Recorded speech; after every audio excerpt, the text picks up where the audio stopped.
Good morning, St. Lucia. Thank you so much for tuning in to the National Television Network. We're live in studio coming to you. And of course, it is Friday. It is the 5th of November. I am so smiling under this mask, if you can't tell. And we've been building up to this day for what? Over a month now. We've been building up to this day. And we want to say good morning, a special good morning to Homer DeMark. Homer, you came in looking fly. Happy birthday, Homer. Thank you. Oh, sheepishly. Thank you. Sheepishly. Good morning, listeners and viewers. Of course, it's always great to be here. Starting the morning with you, and those of you watching on channel 122, as well as our Facebook and YouTube channels. Good morning. Good morning. So, we want to get right into it because we have some great conversation to have this morning. We'll talk a little bit more about Homer and her birthday and a little bit on the back end of things. Except to say that Homer is looking so fly. She made that, and then we'll have that conversation a little later on in the second part of our program this morning, where we'll be getting to talk about fashion and Fashion Fridays and the importance of that to the local economy and our aspiring designers, seamstresses, tailors, and so forth. Great conversation coming up a little later. And that dovetails into November as Business Month, right? And as all in the mix of that is the Global Entrepreneurship Week that is scheduled to begin on Monday, the 8th of November. Remember, the launch is live on NTN. We have been interviewing the partners with regard to the GEW. And this morning, we're very happy to have with us the partners out of Bank of St. Lucia, in the persons of the Senior Manager of Retail Banking, who is Ms. Arleta Mitchell, and the Corporate Communications Officer, and Analicia Edmunds. We want to say good morning to you ladies. Thank you so much for joining us via Zoom. Good morning. Thanks. Good morning, Alicia. Let's start off with you, Mrs. Mitchell. For Bank of St. Lucia, I'm supposing it was a no-brainer for you to be able to support the Global Entrepreneurship Week. Give us a little outline on what the collaboration has been for Bank of St. Lucia in this global movement. If that's okay, I think maybe I'm better suited to answer that question. As you know, this is something that we work very closely with the Chamber on, as part of the marketing team. So I'll go ahead and answer that if that's okay. Yes, Ms. Analicia Edmunds, thank you. Yes, of course. So, our relationship, with the Chamber and for Global Entrepreneurship Week dates back to well over a decade. We have supported events as far back as a series of link-up business mixers. And it's something that we're always very, very happy to support because, of course, as part of our corporate social responsibility policy, youth development and things like, supporting entrepreneurship and especially for the youth are key pillars, as part of our policy. So, we're always happy to assist and to support in whatever way that we can. And we are definitely looking forward to the series of activities planned for this month. Talk to us about what your role is this year. How is that partnership shaping up? To be here today. This is actually our first interview that we have arranged to do as part of the GW activities. Moving forward, we will also be participating in another scheduled event where Ms. Ratti will be actually doing a presentation on some of the options that small business owners and, of course, the youth can benefit from. The Bank of St. Lucia has available. In addition to that, I mean, we are always, supporting these types of initiatives. We will be sharing on our social media pages, speaking about this on all our, TV and radio interview slots that we have for the month of November. And nice. And you're mentioning Bank of St. Lucia's offerings to entrepreneurs. Maybe Ms. Michelle can give us a little snippet, a little synopsis of that. Some of the programs, the initiatives that Bank of St. Lucia has that can benefit entrepreneurs. Hi, Homa. Hi. Okay, so with regards to what we have offering to our entrepreneurs, Bank of St. Lucia actually signed onto an agreement with the Eastern Caribbean Partial Credit Guarantee Program last year. And that was when COVID really hit us. And it was quite timely for us to have signed on to that agreement. Basically, what this agreement means to our entrepreneurs is that we partner with the Eastern Caribbean Partial Credit Guarantee to provide customers with funding for their small businesses. And in doing so, the corporation has graciously agreed to secure or guarantee these loan facilities up to a certain maximum of about 75% in some instances, and in some instances 80%. So what that means for our entrepreneurs is that they can access the funding, provide 25% collateral, and the corporation will provide the balance of the collateral. So we try to make it as easy as possible for our entrepreneurs within St. Lucia and the ECCU region. In terms of how you assist them in being able, and talking about the young entrepreneurs, being able to, avoid some of the pitfalls that comes along with starting up a business and being able to manage the financial aspects of that business, how is Bank of St. Lucia reaching out to the entrepreneurs, giving them some hand-holding? Okay, so I think, Ms. Rati, maybe I can take this one. Yes.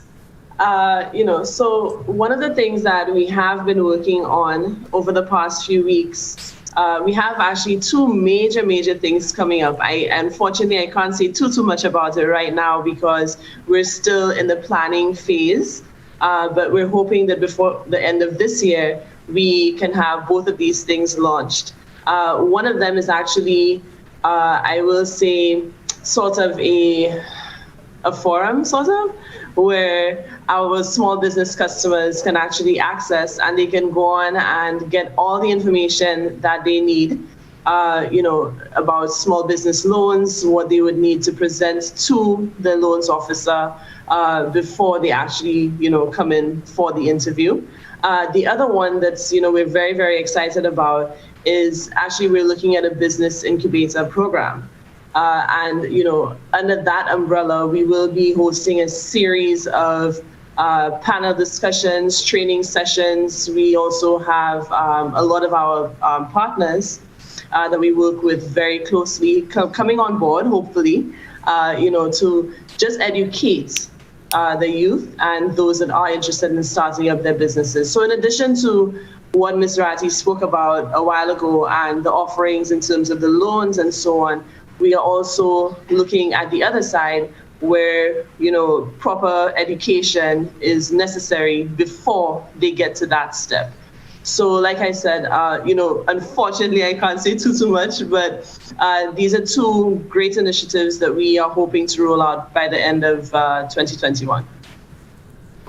And with respect to your existing entrepreneurs or customers, how did they fare during the pandemic?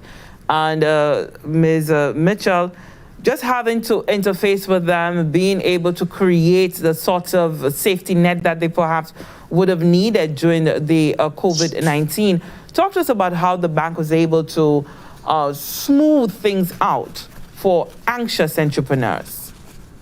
Okay, so thank you, Lisa.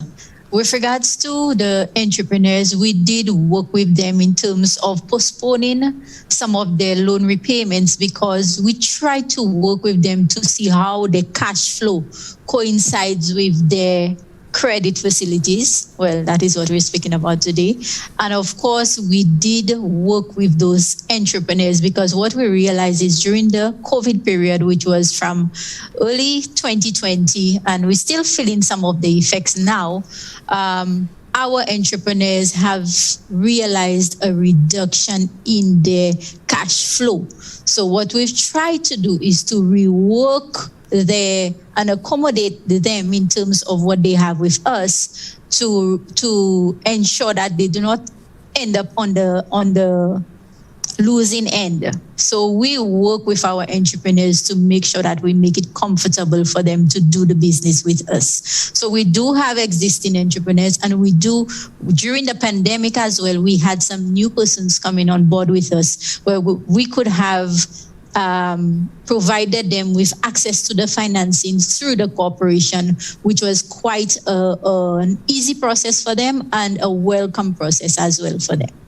You know, Lisa mentioned the COVID-19 pandemic, and we know that that is a period where a number of people may have, had to innovate, whether it's deciding to go off and start a business, or maybe they're thinking about starting a business. If there is an entrepreneur at home looking to do so and requiring financing, from your perspective, what advice would you give them in terms of requirements or what exactly they need, what steps they need to take to acquire that? Okay, so in terms of those new persons who have started their small businesses, and what we've realized is quite a number of persons have started the small business during the pandemic, which is a welcome change for us because persons are actually employing themselves and creating employment in the economy as well. So what we normally ask them for is to provide us with projections as to what it is, or give us some idea of what it is your business entails. What is it that your business will be providing to the general public? Give us an idea of what it is you want to do. What is the idea? We start off with what is the idea? Where are you right now? And where do you see yourself going within the year or the next 2 years? And that is where we have provided some guidance to our entrepreneurs who are coming up, the new entrepreneurs coming up. So the launch for Global Entrepreneurship Week, that's on Monday, as I mentioned. We know what the overall objective is, but for Bank of St. Lucia, the indigenous institution, you've been there with the nation through thick and thin. For you as a financial institution, what is your overall objective once we have concluded this Global Entrepreneurship Week? I think, our main objective really is, we want to ensure that we empower all the stakeholders, right, to make sound financial, personal, and business decisions. We commit to doing that. Because like you said, we are a responsible financial institution, and at the very core of everything that we do, we ensure that there is that aspect of customer education. So I think, at the end of this month, that is basically our hope, that we were able to empower somebody, right? Even if it was 5 or 10 young entrepreneurs to actually, get some more information on what it is that they need to do, be able to get that help from us, have that conversation with us, and so on. So this is what we're hoping that we accomplish. All right, let me say thank you there to Ms. Analicia Edmunds, who's the Corporate Communications Officer there at Bank of St. Lucia. And I just heard the name right, Ms. Mitchell, still with us? Roger, unmute her. She's still there? I'm unmuted. Okay, right, Ms. Mitchell. So my humblest apologies to you because the name, you see, and I'm sure you probably get that quite often. Right, quite often. Yes, I mean, it suits, doesn't it? You're in the banking business, but your name spelled R-A-T-E, didn't ever occur to me in the rush of things that it was actually Ratty, yes? Okay, so my humblest apologies to you for not getting it right off the bat. So Mrs. Arleta Ratty Mitchell, who is the Senior Manager for Retail Banking over at Bank of St. Lucia. Thank you so much, ladies. And I know that it's not the last time we shall be speaking as Global Entrepreneurship Week rolls on come Monday. Thank you, Lisa. Definitely. Thank you so much for having us this morning. Till next time. All right, Okay. on the other side of the break, we'll be speaking Fashion Fridays. You want to stay tuned for this discussion. Up next.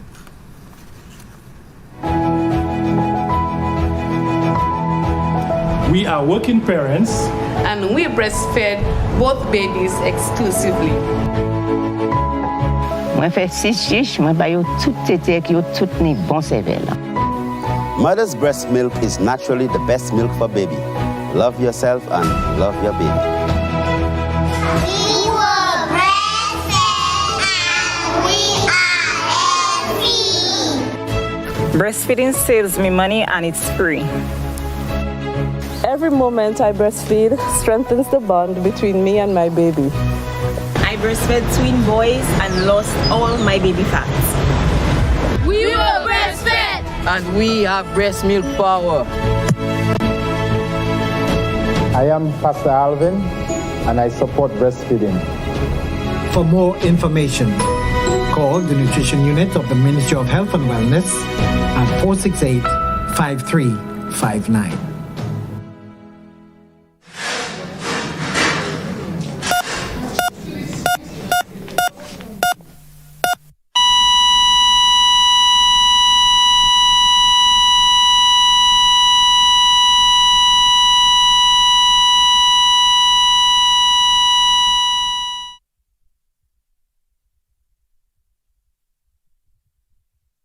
Yes. I'm nodding because we were just having a little sidebar conversation here off camera. It's always exciting to have this next guest with us, or in my presence. You know, she keeps me on my toes all the time, and I'm speaking about Joyce Medrick, who is no stranger to St. Lucia, the region, and I dare say the world, because Joyce Medrick, she's a woman of all seasons. She can correct me a little later on, but that's my thought. But Joyce Medrick has been involved in St. Lucia as a fashion, pageantry industries for so long, starting up Cinnamon Productions. And now she is heading up the St. Lucia Fashion Council, also involved in the Miss Universe. In case you didn't know, lots of strides there have been made. Joyce is also responsible for being able to culture young women, yes, along the way, because the pageantry business is not just about taking the stage and walking in heels and so there's just so much that goes into it. But our focus today is Fashion Fridays, and she's sitting next to Homer, who is celebrating the birthday. And as I said, Homer went all out last night, and I can tell by her eyes that she had little sleep because she was getting all ready for her birthday, making her birthday outfit herself. So if that doesn't talk about entrepreneurship, and I don't know what would. But Joycey, Fashion Fridays, coming from the St. Lucia Fashion Council, where did this concept come about? Good morning, Lisa. Good morning, Homer. Happy birthday. Of course, you. You look fly, and I approve. Thank you for having me.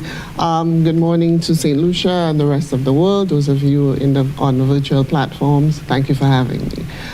Fashion Friday started in February, earlier this year, as an initiative to help bring awareness for the independence celebrations. We took to the virtual platforms, and there were international designers as well as brand ambassadors who shared information, and it was just about conversation, reclaiming fashion more or less, and so that was this how it started. Of course, during that time, as you know, the fashion industry has been hard hit, and we form a major part of the creative industries. Some people may not be aware of it, but we do. And we help support the feel-good type of business. We're in the feel-good type of business. So discussing it with the team and considering that October Heritage Month had just passed, and it's always a good month for a lot of our practitioners, and they make good money, there are no events happening and stuff. Discussing it with my team, we decided, you know what, we're going into the festive season, even if, the COVID protocols are restricting us.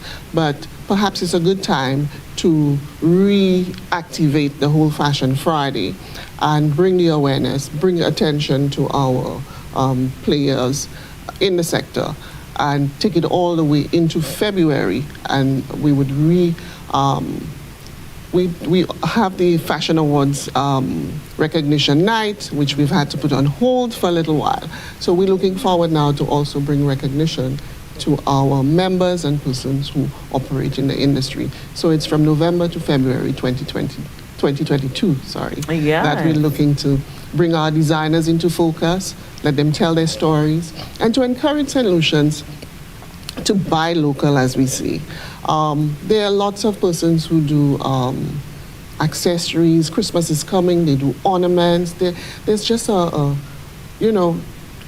we have everything that we could think of, but we need to show a greater appreciation by supporting each other. And that's how we can help build the economy, grow the economy. A lot of our members have had to close up shop, but they operate from their homes because, the cost of rent and all of that. So the idea is to let's pull out the positive from this whole COVID experience and let us start building back the synergy, energy, support. It's like they say, the Kudme, let's support each other. Let's encourage each other to be creative, because we have a wealth of talent in many respects. And so, the rebirth of Fashion Friday and going public with it, we've decided to go that way. And so far, a lot of people I've spoken to about it. I got excited about it when I heard. And I'm trending today because I'm wearing. I to ask you the red carpet question. Who are you wearing? I'm wearing the official bandbox mood code. The designer is Kimberly Shalry and her team. My trousers are my tailor Amide. He once operated in the Armour building just on Mary Ann Street. The others are just you throw on just to make the comfort. And so I'm setting the trend. And I intend to do so every Friday. The idea is also to take a photo of your, what you're wearing, your favorite designer, seamstress, it could be your local seamstress in your community. Take a photo, upload it, the hashtag St. Lucia Fashion Council, also Fashion Friday, and you can win prizes. And, we have a lot of our members have agreed to give out prizes, whether it's an outfit, do custom-made stuff for people winning, and we also represent when you think of the beauty industry, we have some of our members who do creams and body lotions and stuff like that. So the whole idea is to give everybody an opportunity to shine. Nice, and I can imagine, it's something for us to get excited about in St. Lucia, but only also St. Lucians in the diaspora. I could see them also being a part of it, also extending the initiative. Yes, it's open to the world. As you can imagine, fashion is not just the garment sector. It's a lifestyle, and so everything related, the shoes, you have people making sandals. It's all about, bringing that attention and helping us curate the experience, the fashion experience, even the foods. But, everybody's big on foods, but there are little things that, we put together. So that's Fashion Friday. You've been involved in just so much, going back so many years, Joycey, and I have so much that I want to ask you, but I want to just keep it strictly to No, it's okay. Remember, fashion is the whole experience, so it's okay. But certainly the designers that you've met along the way, and I want to ask you a twofold question. The first is the scope of talent that exists in St. Lucia when it comes to designing and fashion designing. Do you find that our talent is on par to what you would find anywhere else in the world? Lisa, I will say confidently, yes. Of course, there are persons that need to learn certain techniques and skills, but I can say from the top of my head, I can think of at least 10 persons I know who operate in the industry in St. Lucia that can compete and can be part of any major runway, as well as being part of any of the major, the global brands that we know. They can be part of that. They can be compared to that.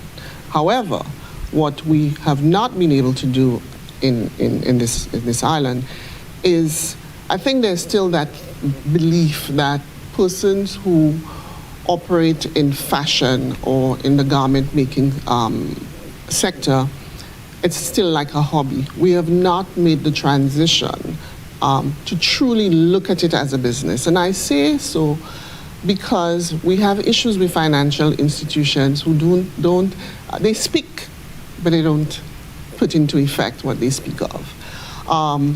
There are, when it comes to purchasing, for example, I'm not trying to put anybody down. Everybody's looking at their bread and butter and their dollar. But even working with the haberdashery stores, they buy what they want and what they sell, but they don't necessarily cater to some of our talents, the areas that they want to go into. Of course, the wider world is there. You have import-export, so a lot of people choose to import their fabrics and stuff that they require. But it's really, so when we speak of support, sometimes it's not only the dollar sign, but support in sourcing things and doing it collectively. But one of the things that I will say, unfortunately, we as the players need to change our attitude to what we do as well. Some of us need to be a lot more professional in our approach, in how we do things, and so perhaps the wider community will probably be a little more embracing, will embrace us a little more. But as a council, as the team, we've had discussions. We are now trying to see how best we can assist our members to getting to that place. But that was my second question, because how does the Fashion Council now begin to move and to help create that national appreciation? You speak about the resources, raw materials, and so forth. It's not just the financial aspect, but you need those raw materials as well, being able to source them. But you also need, on the other side of the equation, the public appreciation for what the craft is, all of the hours that someone would put into getting it and done. And to pay them well. That's where I'm getting to pay, because the appreciation at the end of it all is to be able to, pay that price. Mm-hmm. If someone has gone and they've, priced their goods or the product or the service, then you have to understand that, you need to give them that remuneration. So for the St. Lucia Fashion Council, again, being able to drum up that national spirit for fashion and to that appreciation to result in the profit margin. Yes. We also, from an educational standpoint, we're also trying to encourage the young, upcoming, aspiring designers as well. Because as you know, the school curriculum, there's a clothing and textile, but not a full fashion program. So you have garment construction. That's only one module. So as I speak, there's a program that we've partnered with the Yeti CDB to do the St. Lucia Fashion Accelerator, and the council is, working. We almost to the close of it, and we've had 16 participants learning. There's also the virtual exchange, because the professor is based in Trinidad with UTT, and we have our members of council doing the face-to-face and facilitating that training program. More recently, we had a meeting with the Minister of Creative Industries, who has pledged his support, and one of the things that we brought up was the fact that there are no scholarships to allow for persons who wish to go the whole, 9 yards to qualifying as fashion designers and what have you, is not in place. And it's one of the things that we would like to see change, and that equally persons in creative industries that want to be certified in with a specific skill is given that level of support as well. So it's something to encourage parents to support their children that wish to go in that area as well. Nice. More of a general fashion question when it comes to St. Lucia. Speaking about, having the citizenry of St. Lucians embrace our fashion designers, and, as much as they would maybe spend $300 on an outfit from a designer that may be outdoors or outside of St. Lucia, being able to appreciate the work of St. Lucian fashion designers, do you think, in terms of our designers putting out regular lines, because our seasons vary from that of, the normal spring, summer. We're more of an event-based nation. I don't know if you would say that, but do you think regulating lines or putting out lines on a regular basis would assist with that? Okay, let me just see if I can go back a little. No, I don't believe in stifling creativity, because people's passion, go in different directions. Typically in fashion, as you say, they're the seasons: spring, summer, fall, winter. And of course, you have what we call the Pantone color for the year. So designers generally would create and utilize that information. In the Caribbean, what I have always advocated, and I believe, is we have what we call resort. Like if we invested in what the resort and the cruise lines in terms of fashion garments, we probably would cater to a lot more. I agree with you. Before there were lots of events and people would just tailor their stuff to the event of the day, whether it's je ne creole and what have you. But also, if a designer were to prepare a capsule collection, it would mean that they may need showroom space, or they may have to use the online platform to create their shop online and stuff like that. And usually those collections are like samples. Investment, again, it goes back to the dollar. Perhaps a lot of them are not able to purchase the amount of, what it requires to do a capsule collection that would allow to get the sort of business that you speak of. Now, I'm aware, for example, I will make reference to Helena Isaac, I know, had set up a shop, and in there she carried a lot of her stuff. We have Tally's Garments, which is a small manufacturing plant, but she also does stuff, and she specializes in uniforms. So she has a downtown, a brick and mortar store. We have Wilhelmina, who also has her store, but it is not so for everybody, okay? And as a result, yes, there's merit in what you've said, that perhaps if they did that, then the sales may be better. But equally, in terms of the market that we operate in, there are also restrictions for that. Nice. And then speaking to Fashion Fridays, I know that the St. Lucia Fashion Council's Global Ambassador, Courtney Hammonds, is a part of the project as well. Can you tell us a little bit about his involvement and how he is going to be working with Dr. Hammonds and I met at New York Fashion Week, but he was also he has over 20-something years in the industry, and he started just like me, I started as a model and then it mushroomed. But it's something, his mother was a model for, remember Ebony magazine? Yeah, of course. Right, so his mom was one of the models. Courtney, like me, has a love for growth and development in young people. So he teaches. But he also was the head of the fashion program with the Atlanta Art Institute. He works closely with the Miami Institute. And so when we started speaking on how we can get involved and how we can help move St. Lucia, the thought goes back to, like I said, education, because I realized the educational component of it is what is very important now to encourage young people to view it as a potential career opportunity, the opportunities that exist, because one can be an illustrator. There are just so many, when you think of the value chain of fashion, you can actually pick an area and be good at it. And so that's how the discussion started. And we did our first fashion camp in 2017. And that was to sensitize and to begin to see who's interested, how we can start moving them, how we can share and get them, the education. Also, in terms of pairing, a 3-month program, an attachment here with FIT.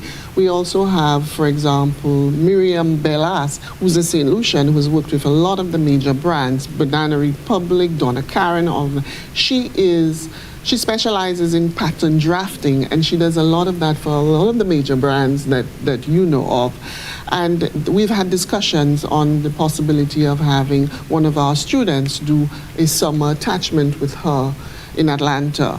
So it's all about trying to find ways to help promote and educate the brand new, the upcoming, the emerging designers, because you can only do so much with those who have been established. But to really show how one can truly make a career out of the industry. So that's where we started. And Courtney remains our global fashion ambassador for St. Lucia. So he speaks to St. Lucia. He's looking for the opportunities for us and for our designers. And we work closely. We speak like almost every day, trying to come up with the opportunities for the St. Lucian brand. Also, in terms of placement, so some of our designers, like you said, if they had collections, he can get them placed in certain stores and, boutiques in the U.S. That's nice. Yeah. Yes, I think trying to move the needle on our fashion industry, being able now to encompass all that fashion has to offer in terms of the linkages for the St. Lucia Fashion Council. How do you see yourself being the sort of central, focal, how should I put it? As the one overseeing, that's what, as the entity overseeing, how do you plan on helping each of the players talk to each other, create that network linkage and so forth? Lisa, it's been tough. Quite honestly, I have had many discussions with our support team at the Ministry of Commerce, where I felt like, walking away from this, because it's not very easy, and it's a lot of sacrifices that I'm making and the team is making. We don't get paid for doing this, okay? But the passion, and you're looking for the opportunities. One of the things that we've set up, we do have our WhatsApp platform, and there are, while everybody, the industry is big and we have a lot of the practitioners in there, there are members who are, like we say, official members have actually registered and signed on to being part of the council, and there are those, of course, who operate. But we do not exempt anybody.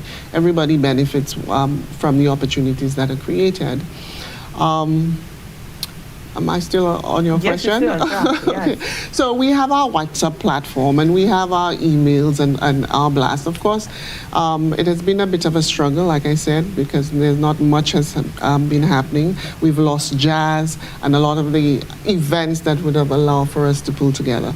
But there's continued interest. There are members who are very committed, and they stay in touch with the council and its members, and we continue to dig deep, to find the opportunities and how we can build a synergy around it and to get people. But our doors are open. Everybody is welcome to call in and to seek assistance and how best we can be able to participate yes. for us to move that needle. Yes. So remind us again for the Fashion Fridays, being able to participate. Everyone should wear something locally made on a Friday. Right, and you can promote your favorite designer. So if Herma is your favorite designer, you wear her stuff. She's only made me jewelry so far. That's okay. You do jewelry as well. Yes. It's for everybody. Tailor, jewelers, how do I say it? Everybody. And then you take a photo and you post, and then you can say something about your favorite designer, what it is you're wearing, what have you, and then we're going to tag it, put it on our Facebook page, and just move it, and to raise the awareness and to show a lot of the stuff that we can do and how best we can support each other. throughout. So we become a little more conscious as well as to what we wear, especially on a Friday. Yes, and I think so. It could take us into so many different spaces as well. Being innovative Could be a with cushion, what you have. designer made a cushion, hold your cushion. It's not just about the gab. No, it's not just about the gab. It's Fashion Friday is really a drive to help and raise the awareness for the practitioners. So if I'm wearing, it could be jewelry, your beads, a shoe, sandals. Just raise the awareness. Call out your designer's name. If you want to do a little video, do that. Send it up, a little TikTok. And we're going to post it and just, really move the vibe. And let's just start a whole movement in supporting the sector. Because we are, like I said, a major part of the creative sector next to music. Yeah, and I can see this developing even a whole life. Music, huh? Even before music, but then we don't I can really see us having a whole energy and mood around Fashion Friday. Who are you wearing? Yeah, just who you wearing, and hopefully I can come on set on a Friday and say I'm wearing Homer DeMarc. I know you do that. Yes, HD. Intense. So I'm just trying to get Homer out of her shell and really embrace that creative side of her beyond herself and a few select people. I think you have quite a lot of talent. Yes. You're multi-talented. Let's make use of it.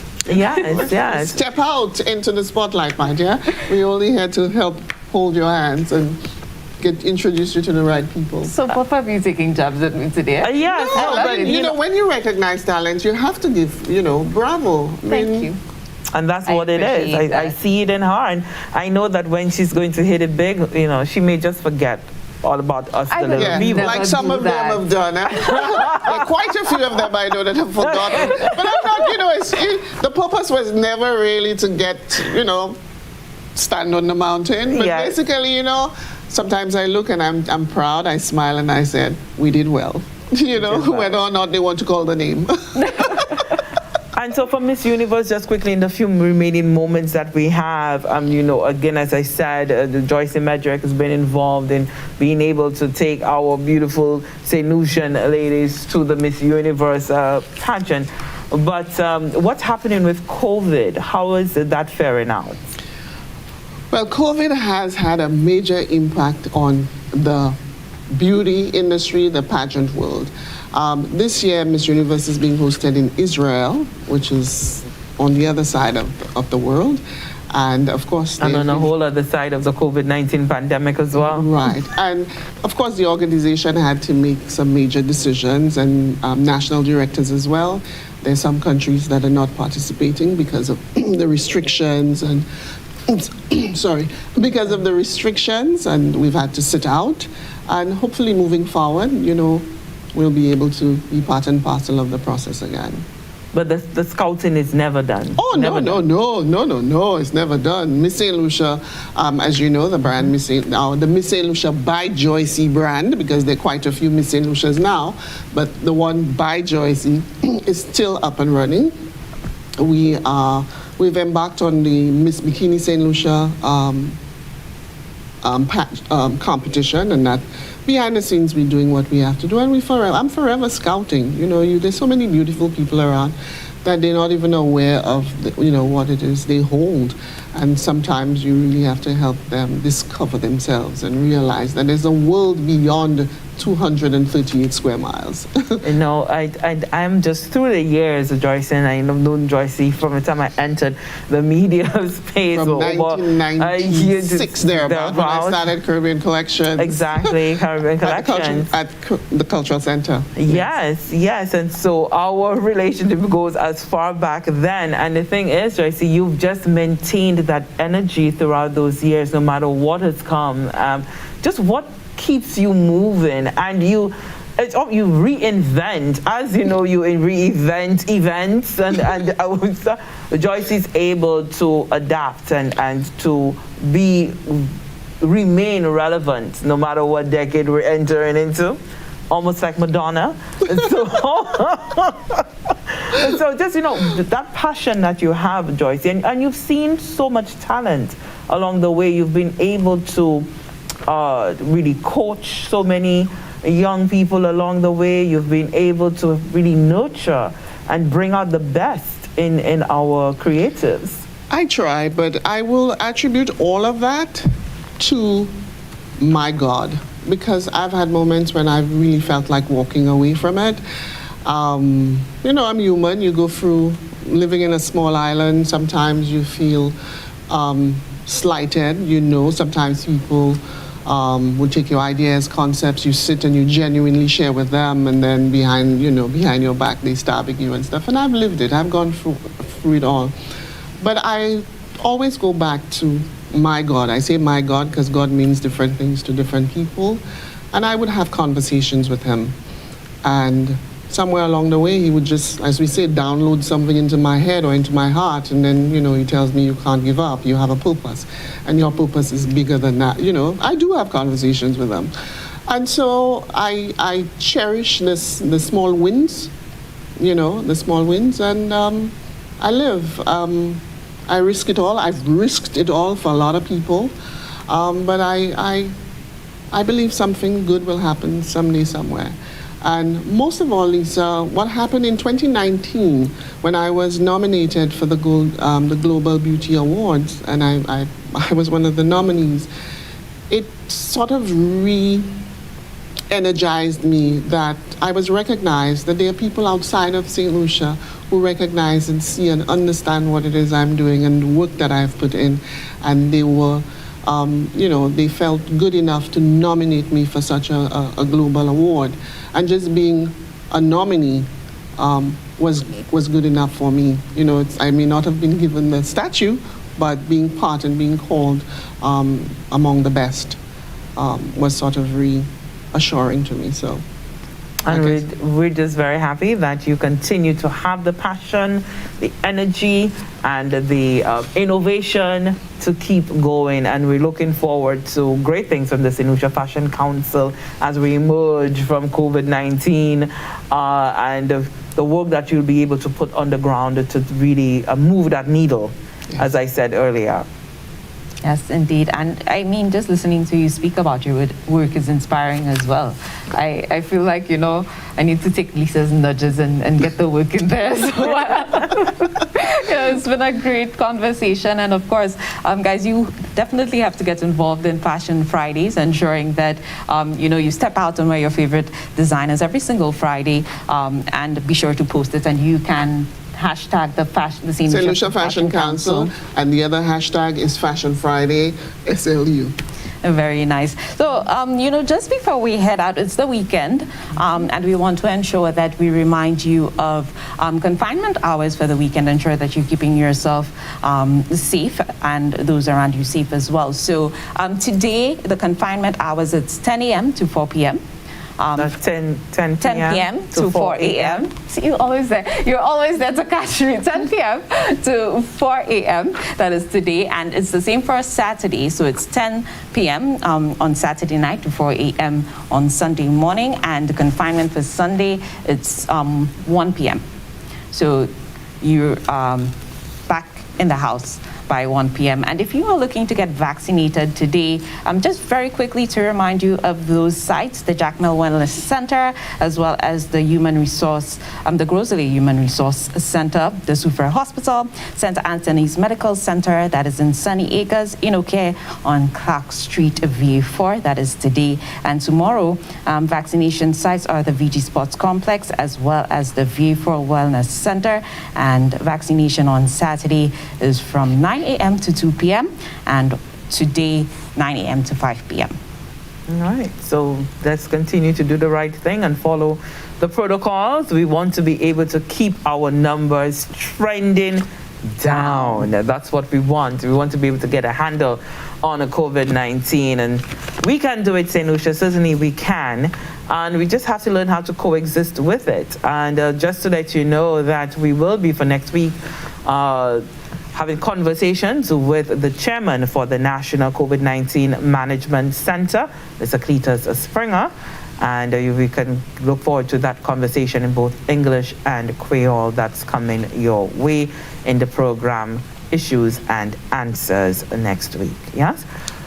Also want to say once again that the business month Global Entrepreneurship Week that is launching off on Monday morning, 10 a.m. Homer and Lisa will be out at that time, but certainly we're looking forward to bringing you all of the information, the action for Global Entrepreneurship Week.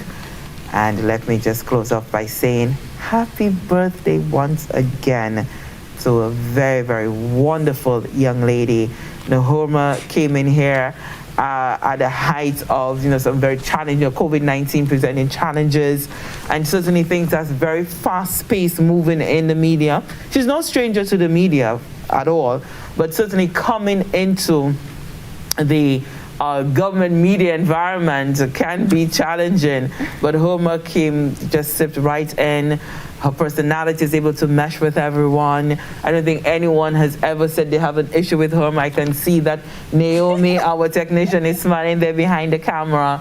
So I just want to say that, Homer, your attitude is a positive one. It's one that radiates to everyone else that you meet. Continue with that attitude, because it's going to determine your altitude as you go through life's journey. Yeah, so happy birthday once again. Thank you. All right, so that will do it. We'll be having our party, off camera. St. Lucia, thank you so much as always. We'll be ending another week with you, and we'll be happy to begin a next one with you come Monday. Lisa and Homer saying goodbye.